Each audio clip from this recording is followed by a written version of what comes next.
legal pathways for migration to seek safety and on a humanitarian basis, while discouraging unlawful migration that feeds exploitation and human trafficking.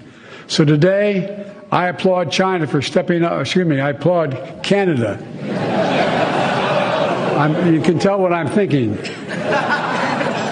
about China. I won't get into that. This is my first video update from Athens, Greece on this Sunday afternoon. Let's talk about some news. And let's start things off with the TV interview that Russian President Vladimir Putin gave the other day, where he said a lot of interesting things. He made a lot of interesting statements during this interview.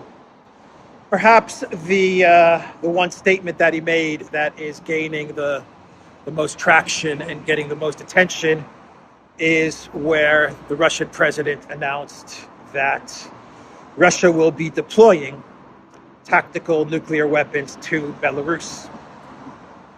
They're not going to be transferring nuclear weapons. They're going to be deploying nuclear weapons to Belarus. Now, Putin said that this has been something that he has been discussing with Lukashenko for a while now, and Russia finally agreed to do it. It's something that Lukashenko has been asking for, and Russia has agreed to deploy those tactical nukes. And Putin made it a point to say that this deployment of tactical nukes does not break any type of non-proliferation treaties, and that what Russia is doing with Belarus is what the United States has been doing for many, many years with their allies in Eastern Europe, which is deploying nuclear weapons to various countries in Eastern Europe. And there is a big difference between deploying and transferring. In this instance, Russia is deploying those nuclear weapons to Belarus. So Putin did mention in the interview that this is a type of response to the UK's announcement the other day that they will be using depleted uranium in Ukraine. They're going to be arming the Ukraine military with depleted uranium. He did mention that this is a type of response to that announcement from the UK government. But I see this as even more than that. I see this as Russian President Vladimir Putin saying to the collective West, I see your depleted uranium. I was crossing that crosswalk over there, right there, and there was a car that went past the zebra stripes. I was crossing the green, and there was a car that went past the zebra stripes. And as I was crossing the crosswalk, the zebra stripes, the car decided to back up into me and hit me. It was, so I was like, Refile, I'm like, friend, Pupas, where are you going, man? Anyway, he was a cool guy. He's like, dude, I'm sorry, I didn't see you back there. He's like, I went over the light and I went past the crosswalk, and so I decided to back up and I didn't see you. Anyway, it was a green light for me to walk, so I had the right of way. Anyway, oh boy, all right, so that was an interesting little adventure, but he was a cool guy. He was really cool. Anyway, let's what was I saying? Let's see. Yes, Putin. The way I think of this is Putin going to the collective West and saying, I see your depleted uranium and your State Department announcement that you're going to be appointing a special envoy to Belarus for another go at regime change, and I'm going to up you deployment of Iskander missiles, nuclear-capable Iskander missiles. That's pretty much what Putin is saying. Obama said it best a long time ago in an interview. He said that Russia in this part of the world has escalatory dominance. So that was one of the big announcements that Putin made in this TV interview. He also said a bunch of other things that I found to be very interesting.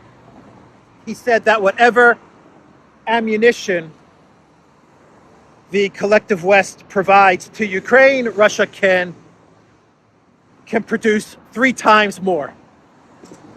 So the European Union, they're now looking underneath the sofa cushions to find money and ammunition and any way to increase the production of ammo for the Ukraine military. And Putin is just basically saying, whatever you guys produce, whatever you guys give Ukraine, we'll just 3x it. That's simple. And if the European Union and the United States somehow find a way to really ramp up their production and to match Russia's 3x, well then Russia can just go to China and say, okay, so you caught up to our production levels. We're now going to 10x your ammo production because we've got China at our back. It's a can't win. It's a can't win situation for the collective West when it comes to weapons production and ammunition production. They simply cannot win. A similar statement was made the other day about tanks. Something like the collective West is providing 400, or they're trying to provide 400 tanks to Ukraine, and Russia is going to be producing something like 1,500 tanks this year alone. That was an interesting statement from Putin as well. And he also said that with regards to the US dollar, he said that Russia would use the US dollar in trade, because he was talking about how Russia and China have now agreed to settle all of their trade, as well as trade with other nations, trade that Russia is taking part in with other nations, say nations in Africa or whatever. They're going to do that all in yuan, in Chinese currency. And Putin said, we'd use the dollar if we could, but the US doesn't let us use the dollar. And I thought that was a really smart statement. Simple, but smart from the Russian president. Because the narrative is that Russia, along with China, is trying to sink the US dollar reserve currency. And yes, they are sinking the US dollar reserve currency, but I'm trying to think, which way do I want to go? But to be honest, let's keep on walking this way. But to be honest, it's the collective West that has cut Russia out. So even if Russia wants to use the dollar, they're not allowed to use the dollar. So what does Russia and every sanctioned country do in that scenario? Well, they have to look for alternatives. And in comes China with their currency, and they say, we've kind of got an alternative, and along with BRICS, we can put something together that can help you guys out. So I thought that was a really smart statement, because it really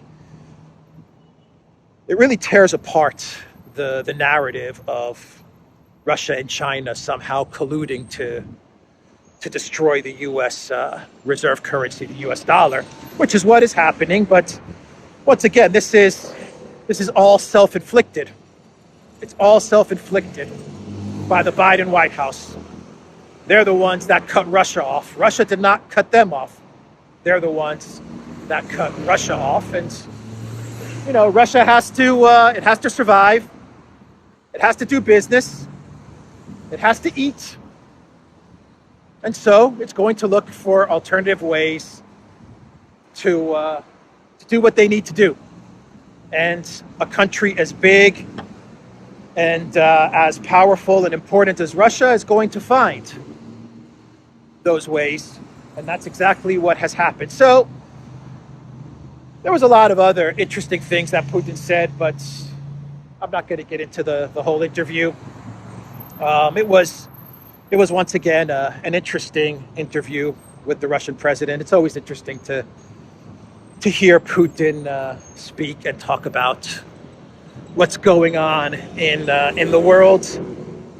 Let's now shift gears and focus our attention on Germany and Olaf Scholz, because Germany and Olaf Scholz, well, they are really taking a beating. And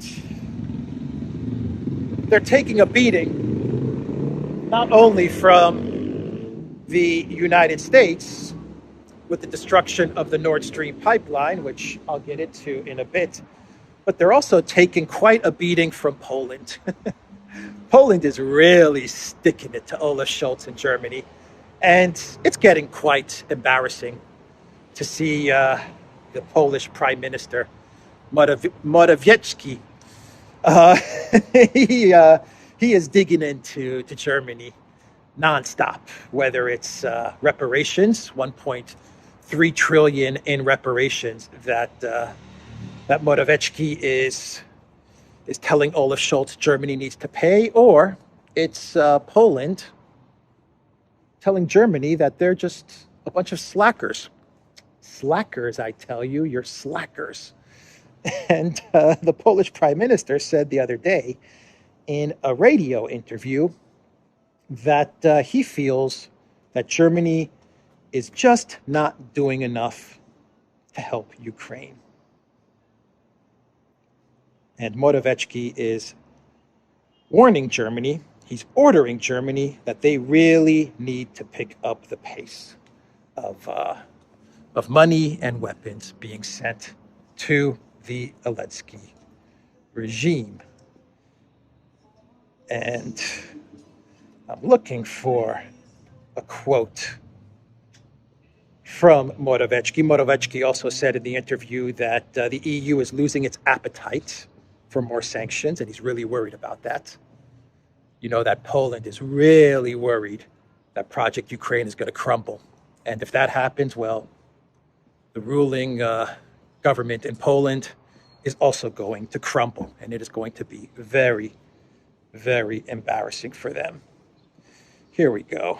I found a quote here from the Polish Prime Minister, who said that Berlin is not as generous as it should be in providing Kiev with money and arms.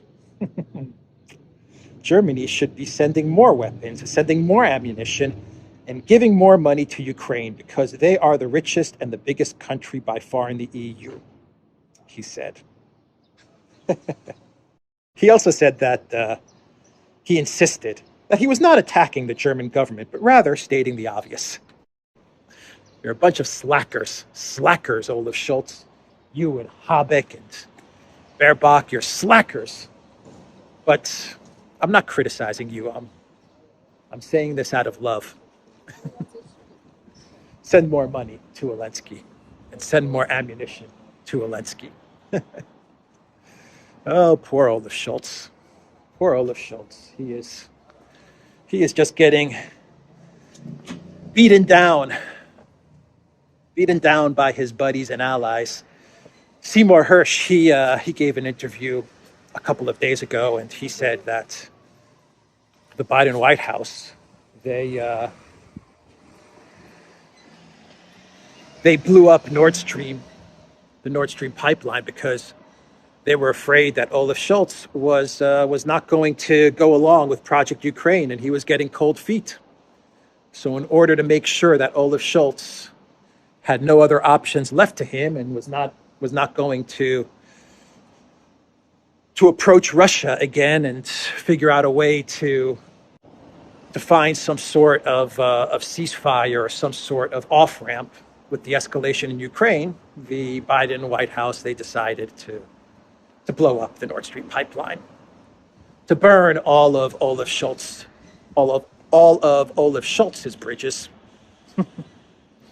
That's what Seymour Hersh said, and it makes sense because right around that time, in September, that September-October timeframe, the German government was very, very nervous, and they were very worried about their economic situation and the deindustrialization that was taking hold. And you could see that Olaf Scholz was starting to panic, and he was getting a lot of pressure from German business. And I think that he would have re-engaged with Russia if Nord Stream was still around.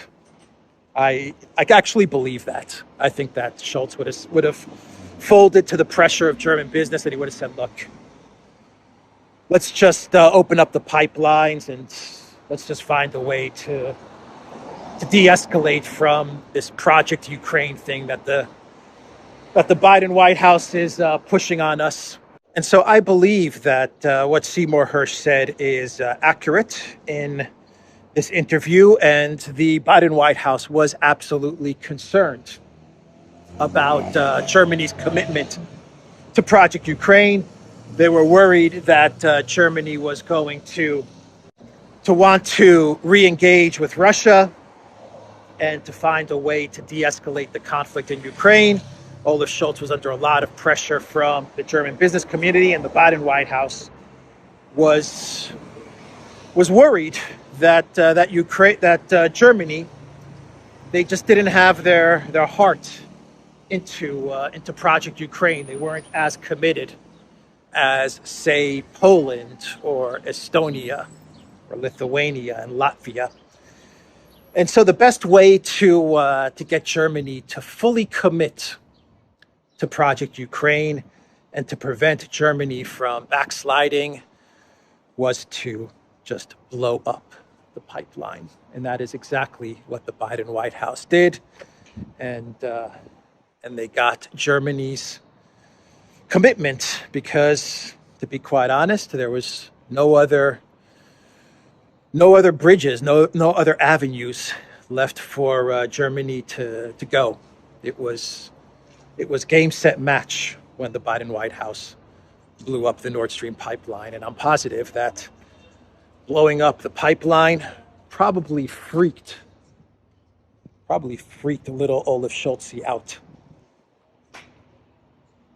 I bet you Olaf Scholz was probably like, this Joe Bidenopoulos, Greece's favorite son guy, he's crazy. I'm sure that's what little Olaf Scholz said. Anyway, since we're talking about Germany, let's talk about their foreign minister, Annalena Baerbock. She was recently in Georgia. The WEF globalists and the European Union, they dispatched Baerbock to Georgia to make sure that Georgia wasn't thinking about moving away from their EU course, their EU path, because Georgia did have those protests a couple of weeks ago, protests against the European Union, and that freaked out the collective West. They didn't really report on the anti-EU protests that took place in Georgia. And then you also had a statement the other day from the Georgian Prime Minister. And the Prime Minister of Georgia, he said that he wants to prevent Georgia from Ukrainization. That is the term that he used. I am trying to find his quotes, which I have saved somewhere here. Ukrainization. That is an interesting choice of words. But, the Georgian Prime Minister is absolutely correct. The trajectory that Georgia was moving towards was a catastrophic repeat of what has happened in Ukraine. And here we go. And the Prime Minister is absolutely correct in saying that Georgia has to avoid this at all costs. Prime Minister Irakli Garibashvili believes that Georgia is threatened by the Ukrainization plan, which consists in opening a second front against Russia. The real danger that our country is facing today is the existing plan, a conspiracy against our country. This is the so-called Ukrainization plan, he said at a plenary session of Parliament. Yeah, he's right. Ukrainization. That's exactly what the collective West wants to see happen to Georgia. So good on the Prime Minister for calling that out. But the globalists, they dispatched Annalena Baerbock to make sure that Georgia does not deviate from the Ukrainization plan. And she was in Georgia and she pledged that Germany would support Georgia in its path towards EU membership. And she warned Georgia not to deviate from their EU path. She said that Georgia belongs in the European Union. I think I remember another quote that Annalena Baerbock told the people of Georgia. I think she told the people of Georgia that I think she warned the people of Georgia that they're making a 360-degree turn away from the European Union. Yeah, I think that's her quote. I think she warned the Georgian people, don't make a 360-degree turn away from the European Union. Oh, Annalena Baerbock. Yeah, that's who the globalists send to Georgia to keep Georgia in line. They send Baerbock. Yeah. Oh boy. Anyway, let's talk about EU sanctions and 11th sanctions package, and this is also my clown world for the day. And the EU is preparing an 11th round of sanctions. And from what I understand, these sanctions are not really going to sanction Russia. They're not really going to place more sanctions on Russia because there really are no more things to sanction Russia over. The collective West is sanctioned out, at least in terms of Russia.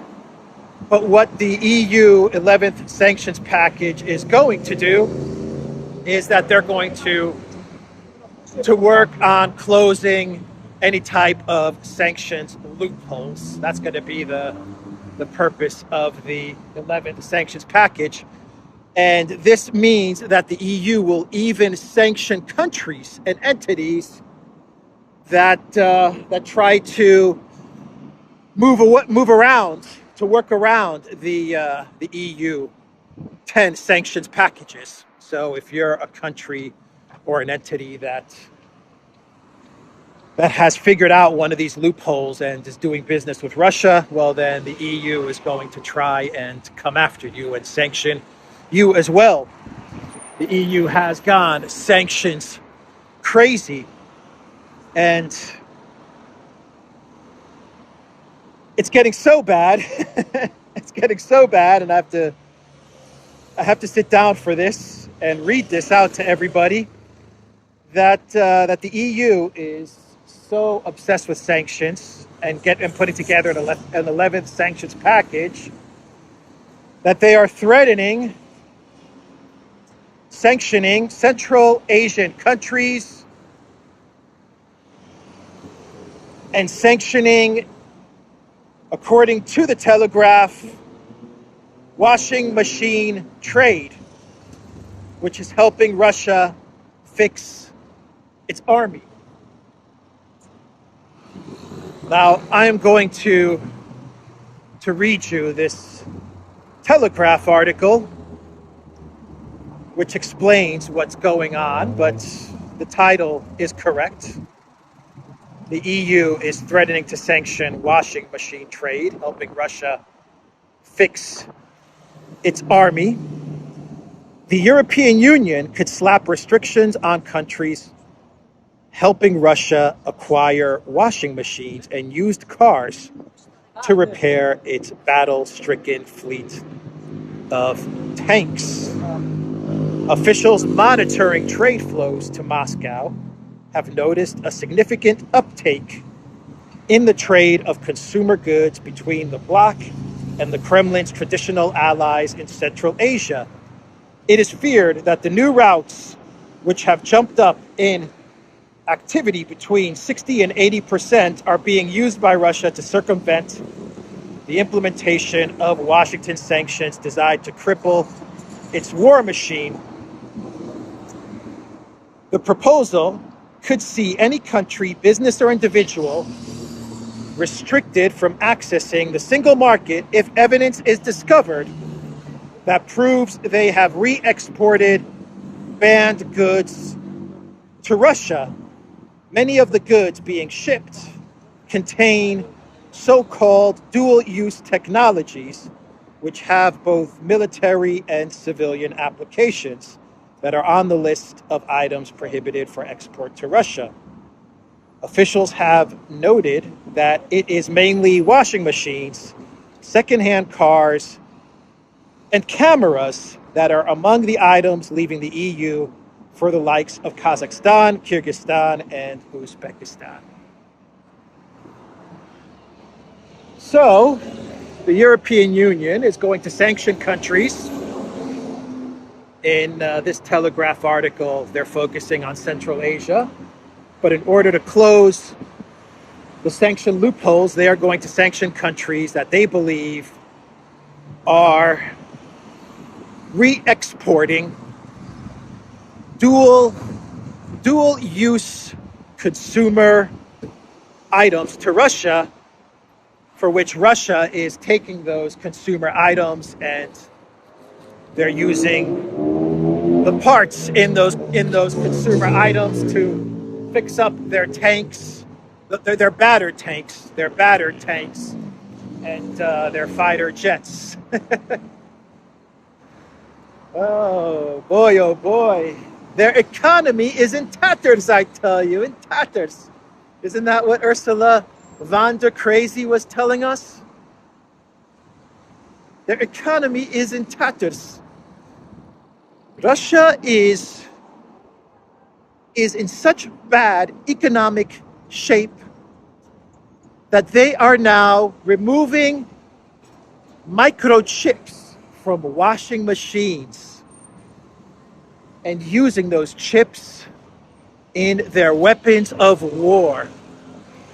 That was the speech that von der Crazy gave a few months ago, telling the whole world that Russia's economy is in tatters. First of all, if Russia has indeed figured out a way to extract parts and chips from mobile phones and cameras and washing machines and use those parts to fix up and power up their tanks and fighter jets, well then, what can I say? Russian engineers are freaking brilliant. That's all I can say there. And if that is indeed the case, well then, the collective West has zero chance of winning this conflict against Russia. I mean, zero chance, because, man, Russia has the technology to remove a chip from a camera and use it to power up an Iskander missile. I mean, where can you beat that? How can you compete with that? Yes? Oh, okay. Thank you. Thank you. All right. Thank you. Thank you. Enjoy. You're here visiting. Enjoy your stay in Athens. Take care. Daily news. Yes. Take care. So, I mean, if this is indeed the case, then the collective West has no chance. They have no chance. That Russian engineers are the absolute best if they can do this. And as far as Ursula is concerned, well, then I think that in 6 months she's going to be in a straitjacket, locked up in a padded room, and she's going to be like, but their economy was supposed to be in tatters. In tatters, she'll be like this, all bound up in a straitjacket. She's gonna go crazy, and she's gonna be like, "But I'm telling you, I read all the reports, and all the reports said tatters, tatters. You have to believe me. Please believe me. Tatters, tatters. I tell you, I saw video.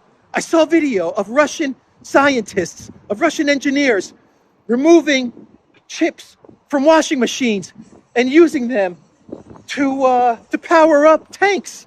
I saw it. You have to believe me. Please believe me. Someone believe me." That's going to be Vanda crazy in 6 months. Anyway, that's the video, everybody. TheDurant.locals.com. We are on Rockfin and Rumble, Odyssey, BitChute, and Telegram, and go to the Durant shop, 10% off. Use the code. Good day. Take care.